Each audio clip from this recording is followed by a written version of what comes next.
So in my last video, we discussed PML, which I'm gonna just screen share the name of it because I am not a doctor. I can't begin to pronounce this shit. Maybe, can somebody teach me? Like, what the fuck? What the fuck? Why do we need to make so many medical terminologies and words and names so confusingly long? So if you did not watch my last video, let me just do a little recap. If at any point you've had the JC virus, also known as the John Cunningham virus, which you wouldn't actually know if you had this, it's got to be tested through a blood test because this virus doesn't show any symptoms. It's pretty asymptomatic, and your immune system kind of just handles it on its own. So if you've contracted this at some point, it puts you at a slightly higher risk of getting PML. But please be aware, PML is incredibly rare. Like, incredibly rare.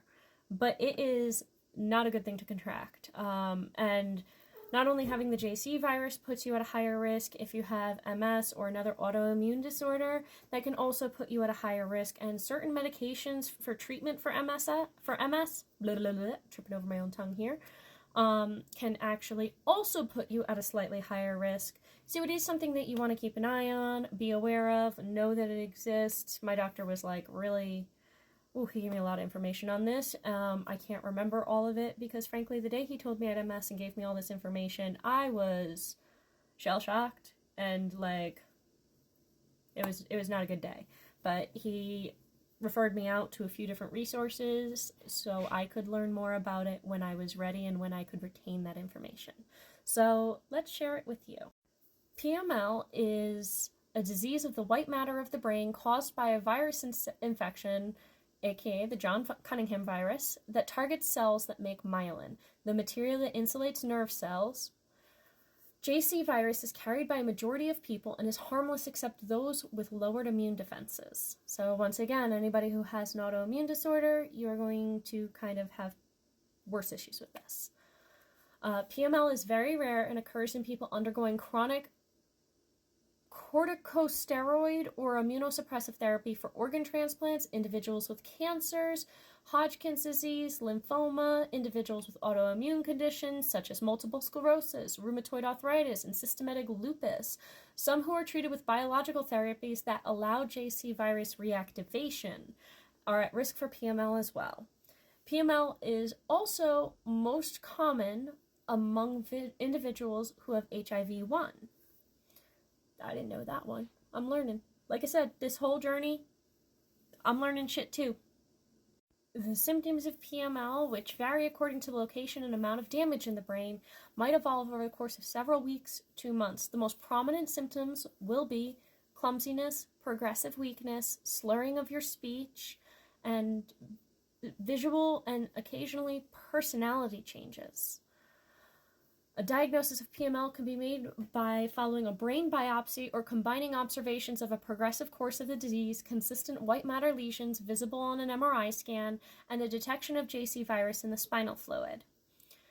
Currently, the best therapy is reversal of the immune deficient state since there are no effective drugs that block virus infection without toxicity. Reversal may be achieved by using plasma exchange to accelerate the removal of therapeutic agents that put people at risk for PML.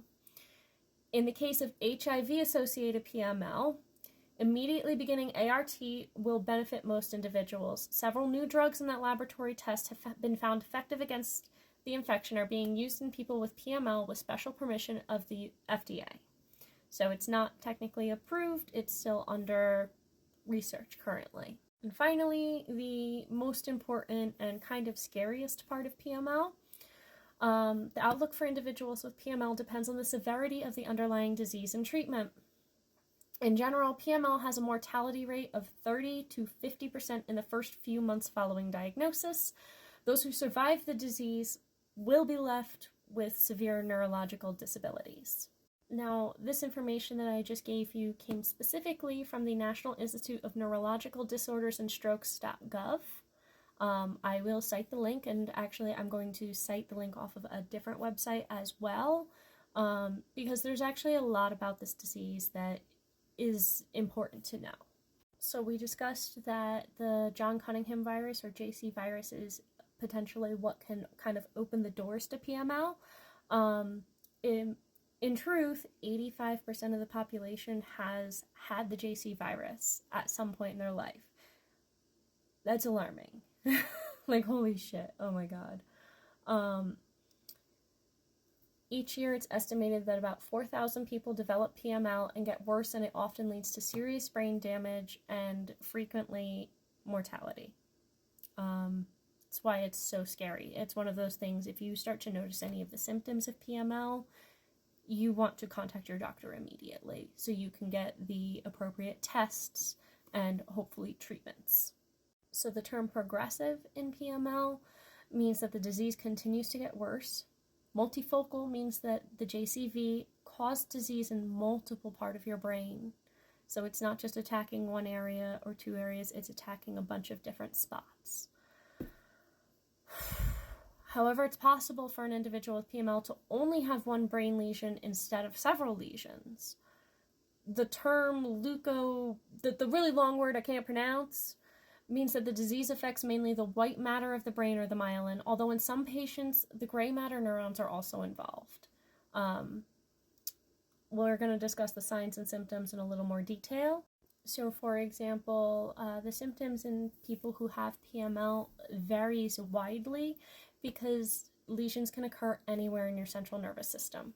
Most patients present with neurological damage, which might include some degree of mental impairment and a variety of other symptoms such as vision loss, speech disturbances, facial drooping, weakness, problems with coordination, gait and sensory loss.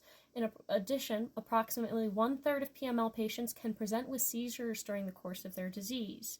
As this disease progresses, you can eventually become bedridden.